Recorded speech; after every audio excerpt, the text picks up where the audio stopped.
네, 김명수의 더 인터뷰 3부 순서 이어가겠습니다. 어제 있었던 이재명 대통령과 여야 지도부의 회동.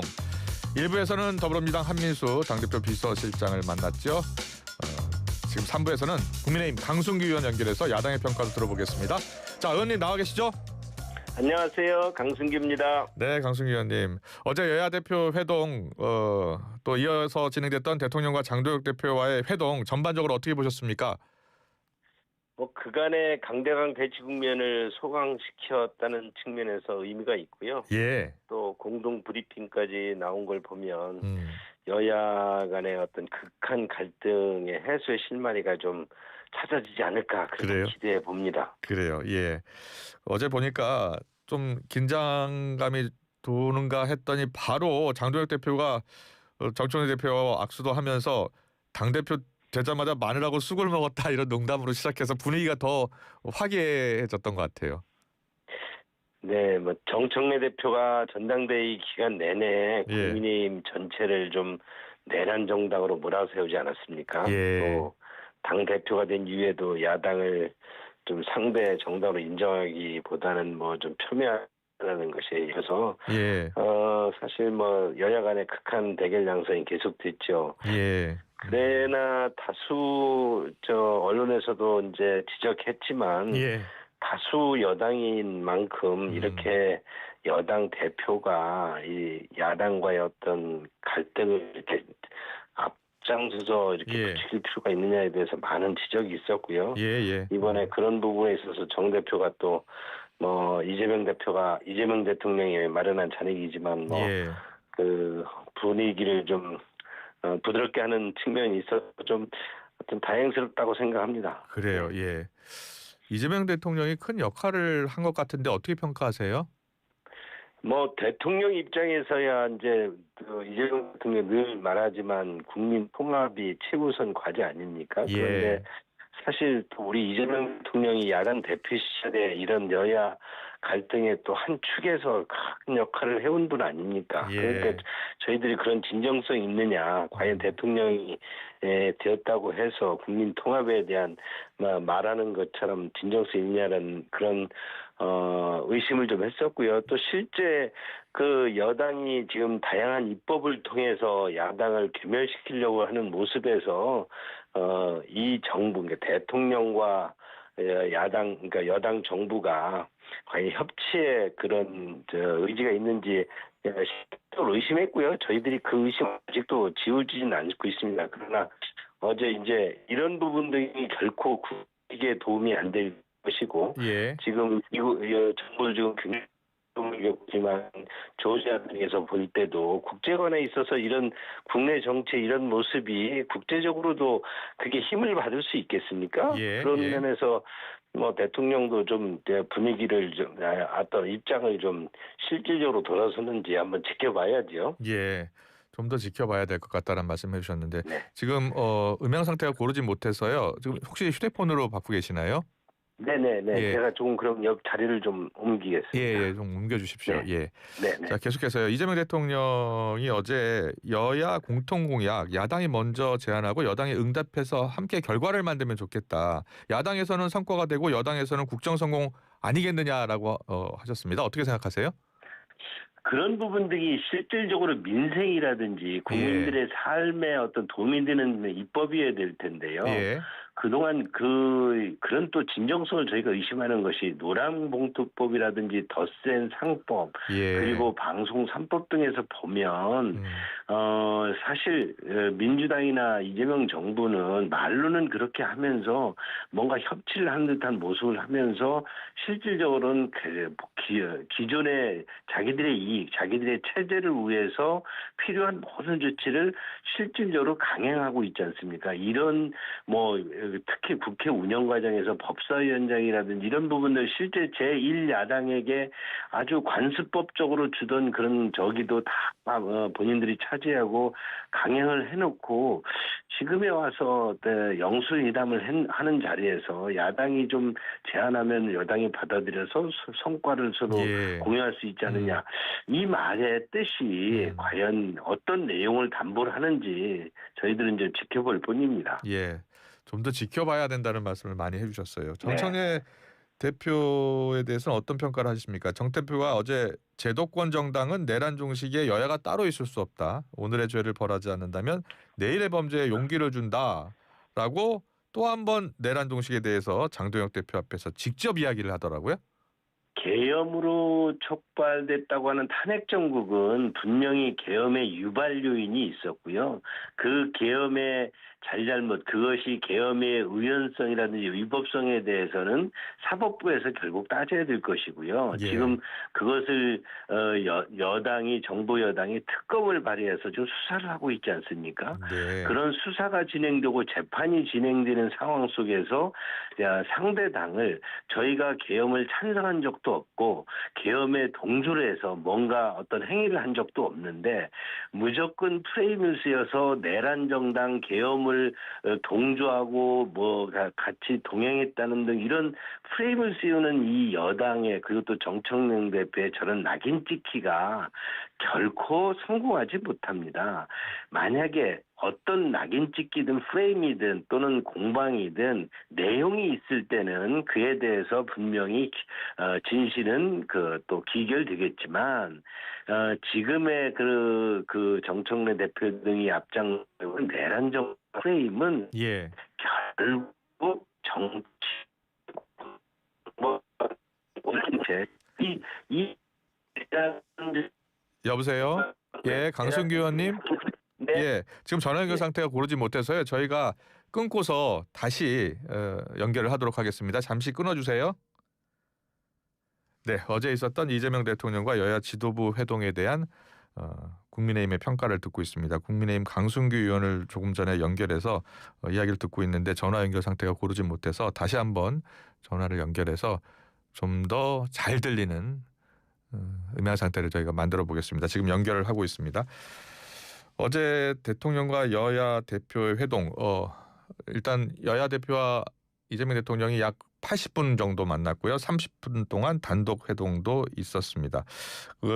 여보세요? 강성규 의원님 연결 네, 됐죠? 예, 음향 상태가 너무 고르지 못해서 저희가 다시 한번 연결을 했습니다. 계속해서 말씀을 더 해주세요. 네, 그러니까 내란 정당으로 기결시키고 내란으로 프레임을 물어서 상대당을 아주 코너에 몰아서 예. 대선을 이기고 지방선거를 이기겠다는 이런 정략적 공방이 결코 국민들의 공감을 얻지 못하게 된다. 예. 저희는 예. 대한민국은 민주 헌정질서이기 때문에 헌법에 따라서 법에 따라서 삼권 분립에 따라서 여러 가지 질서가 정리가 돼야지요. 예, 네. 알겠습니다. 이 장동혁 대표가 어제 이재명 대통령에게 이 덧센 특검안 또 내란 특별재판부 설치 법안에 대해서 만약에 넘어온다면 제2요구권 행사할 것을 요청했잖아요. 예. 지금 우리는 삼권 분립 국가인데 예. 이재명 대표의 야당 시절 대표부터 계속 입법을 강행하고 그것이 여야 협치가 이루어지면서 사실은 계엄 정국이라는 탄핵 정국이라는 우리 극한 대립이 장기화되지 않았습니까? 예. 이제 장동혁 대표도 지금 상황에서 만약에 이재명 대통령께서 협치의 뜻이 있다고 한다면 이런 내란몰이 특검법 연장해서 계속 상대당을 괴멸시키는 이런 정치를 좀 이재명 대통령이 당사자일 수도 있으니 이거를 끝내달라 이런 요청이었겠죠. 예, 이재명 대통령이 받아들일 수 있을까요? 모르지요. 뭐 저는 어렵다고 보는데요. 예. 여야 간의 지금 이런 대치는 결코 국민들을 위해서 바람직하지 않고 결국 이것은 또 이재명 대통령, 이재명 정부에게 되돌아오지 않습니까? 지금 지금 지난 10년, 20년 동안의 한국 정치사를 보면 예. 어떤 권력을 과도하게 사용했을 때 반드시 되돌아오지 않았습니까? 대통령이 그저 아주 이렇게 민주적 그러니까 정권 교체는 이루어졌지만 예. 정권 교체 이후에 정치 보복이다 대통령의 어떤 불운한 어떤 결말 이런 부분 등이 계속 반복된 것을 이제는 끊어버려야 되지 않느냐라는 뭐 국민적 바람이 있을 것이고 예. 장동혁 대표가 여야 영수의당이 실질적으로 내용이 있고 앞으로도 이런 부분에 협치 정국이 계속 가려면 그런 부분에 이재명 대통령의 결단을 요구한 것이겠죠. 예. 어제 박성훈 수석 대변인의 브리핑을 보니까요. 이 내란 특별재판부 거부권 행사 건의에 대해서 이 대통령의 답변이 있었느냐라고 물었더니 수석 대변인은 구체적으로 확답하지 않았지만 야당 의견도 듣고 충분히 논의하면서 진행하겠다. 우리 정부에도 레드팀이 필요하다라고 했다는 겁니다. 어떻게 읽으셨어요?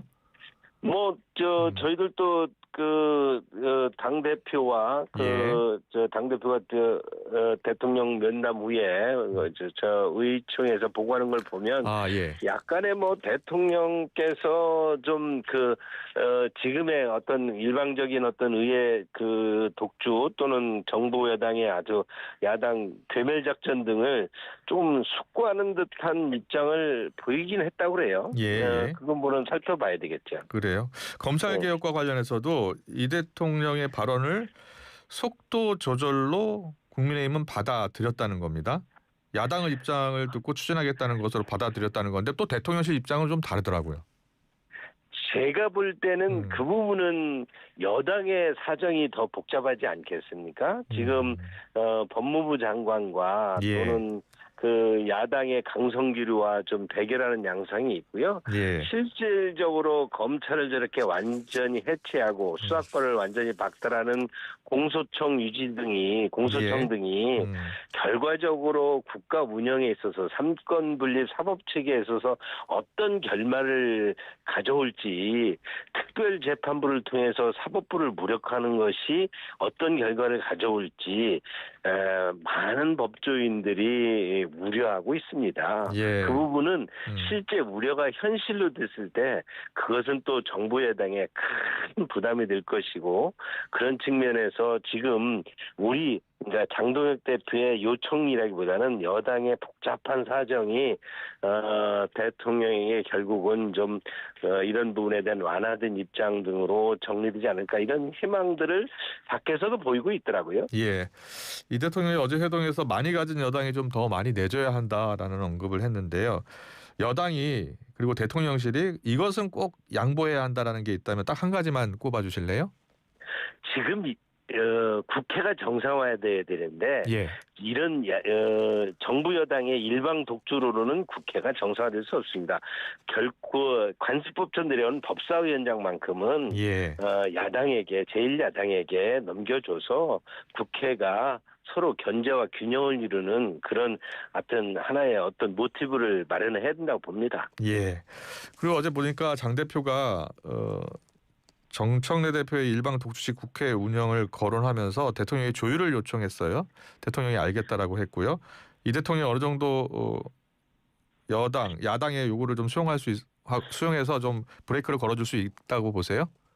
대통령 입장에서 국민 통합을 이루려면 야당과 어떤 형태로든 협치하는 모습, 민생 협의체라든 이런 부분들이 실질적인 효과를 거둬야 힘을 받을 텐데 지금의 국회는 그렇지 못한 만큼 장동혁 대표의 어제 여야 영수이담 말로만 여야 영수이담이 오랜만에 열려서 다행이라고 할 것이 아니라 실제 효과를 거두려면 일정 정도 그런 모티브를 대통령이 줄 수도 있고 또 어제 정청래 대표가 사람 운운하면서 악수도 거부하던 야당 대표 악수도 한 것을 보면 또 대통령과의 이런 영수회담을 통해서 좀 양보하는 어떤 모습을 보일 수도 있겠죠. 그리고 어제 보니까 장동혁 대표가 이런 말 하더라고요. 오랫동안 되풀이되어온 정치보복 수사를 끊어낼 수 있는 적임자가 이재명 대통령이다 이렇게 언급을 했는데 어떤 의미일까요? 지금 여하튼 지금 계엄정국, 탄핵정국 그리고 또 여야 극한 대결의 한 축에 이재명 대표가 있지 않았습니까? 그런데 결국 또 대통령까지 되었어요. 그렇다면 또 이재명 대표에게는 지금 재판이 중단된 여러 개의 재판이 있습니다. 이 부분은 또다시 언젠가는 여야 간의 첨예한 대립의 그런 장이 될 것인데 이런 정치 보복과 이런 정치 극한의 대립 정치를 계속할 것이냐 이에 대해서 대통령이 숙고를 해달라는 그런 어떤 전달이겠죠. 자, 정치권 이슈를 바로 좀 더 물어볼까요? 어제 민주당에서 3대 특검 대응 특위위원들이 관봉권 띠지 분실 사건에 대해서 상설 특검을 통해서 진상 규명을 해야 된다라고 했어요. 어떻게 생각하세요?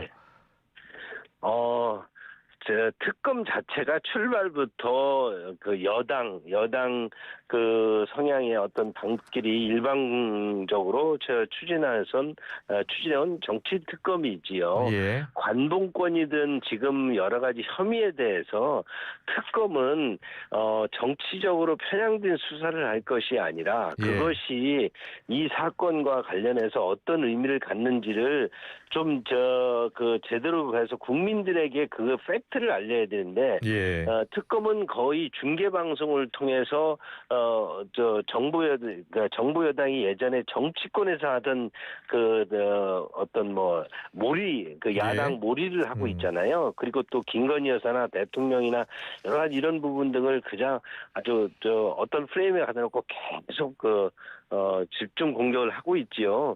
이런 부분들도 특검이 과연 이제 만약에 이렇게 계속하고 또 연장하고 해서 국민들에게 어떤 메시지를 줄까요? 엄청난 피로감과 함께 결국 또 민주당의 특검도 우리 한국 정치의 극한 혐오 정치를 또 하나 대변하는 한 단면이구나 이렇게 느낄 것이고 국민들이 거기에서 막대한 피로감을 느낄 것입니다. 저는 이런 정치 특검 바로 잡히고 특검의 본연의 목적으로 빨리 어떤 집중적인 그 모습의 수사를 끝내는 것이 특검의 본연의 목적이다.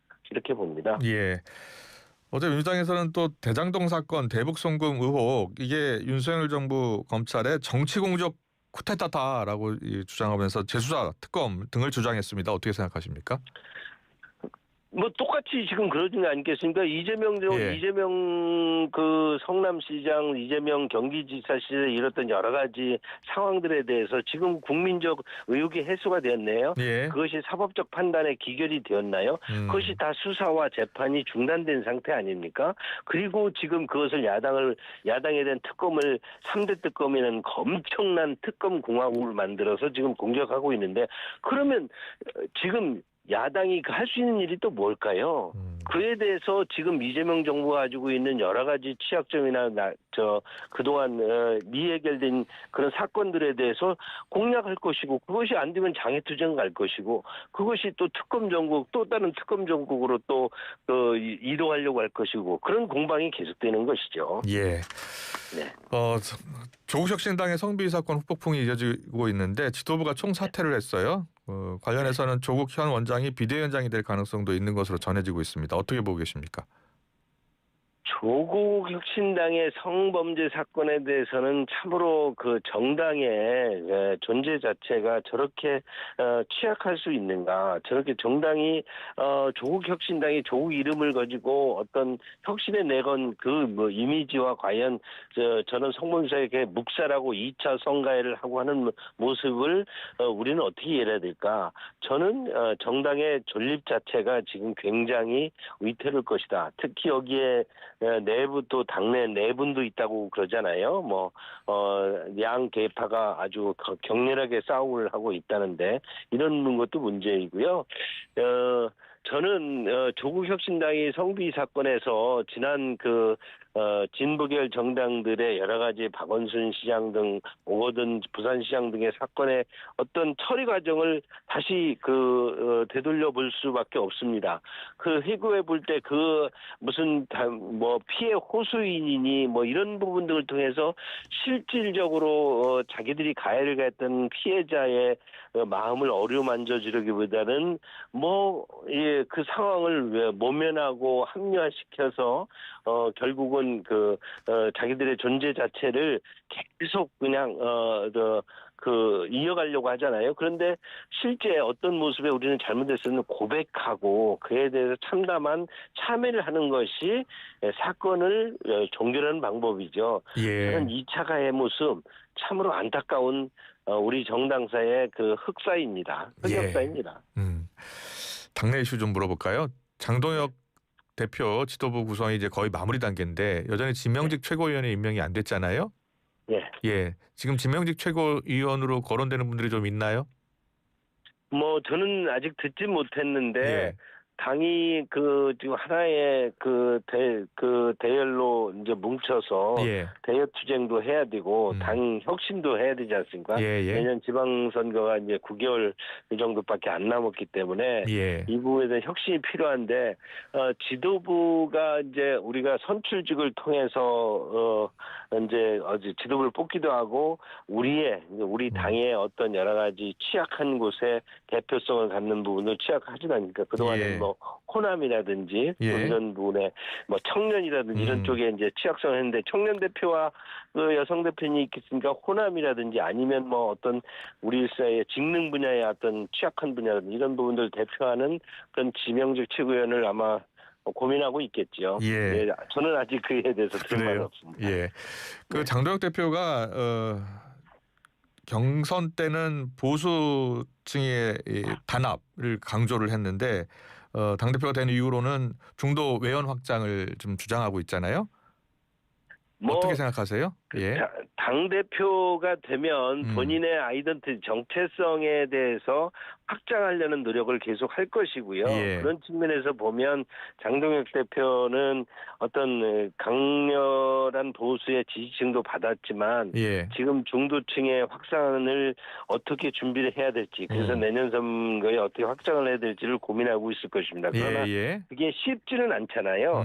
항상 강성 지지층과 또 중도 확장층에 있어서는 어떤 부분에 선후의 문제도 있을 수 있고 네. 어떤 부분을 더 강화를 한 뒤에 뭐 추후의 문제도 있는데 네. 지금 장동혁 대표는 강성 지지층의 열렬한 지지도 우선 받았기 때문에 그쪽의 요구, 즉 소위 친한계 등에 대해서 어떻게 할 것이냐 하는 문제, 뭐 한동훈 전 대표 등의 관계 설정 이런 부분 등에 대해서 좀 고민이 많을 거고요. 예. 그런 부분에 대해서 앞으로 이제 우리 당이 어떻게 혁신해낼지는 당내 여러 가지 의견 등을 수렴해 나면서 예. 장동혁 대표의 어떤 포지셔닝을 결정되지 않을까 이렇게 보여집니다. 예. 자, 마지막 질문 드리겠습니다. 우리 의원님께서는 대통령실 수석도 지내셨잖아요. 네. 예. 윤 전 대통령 면회 관련해서는 어떻게 생각하세요? 갈 수 있으면 가야지요. 대통령께서 고생하시고 있는데요. 장동혁 대표나 뭐 김민수 최고가 윤 대통령을 면회를 하겠다고 했으니까 그거는 공약을 한 거니까 지켜야죠. 그 공약은 지켜야 한다. 지금 당내에서 관련한 이야기들은 좀 이야기 되고 있습니까? 지금 당 때 윤석열 전 대통령께서 탈당하신 입장이 오르기 때문에 당내에서 그런 논의가 그렇게 일어나고 활발히 일어나는 건 아닙니다. 그러나 어떤 약속한 것이라든지 본인의 어떤 여러 가지 어떤 정체성을 어떤 국민들이나 당원들에게 밝혔다면 그 부분은 지켜주는 것이 지도부의 도리이겠죠. 예, 강승구 전 의원도 면회하실 예정이신가요? 저는 지금 입장에 아직 그런 계획은 없습니다. 강승규 의원께서는 그럴 계획이 없다. 네. 말씀 여기까지 듣겠습니다. 오늘 말씀 잘 들었습니다. 이슈더 인터뷰 강승규 의원과 함께했습니다. 고맙습니다. 네, 감사합니다.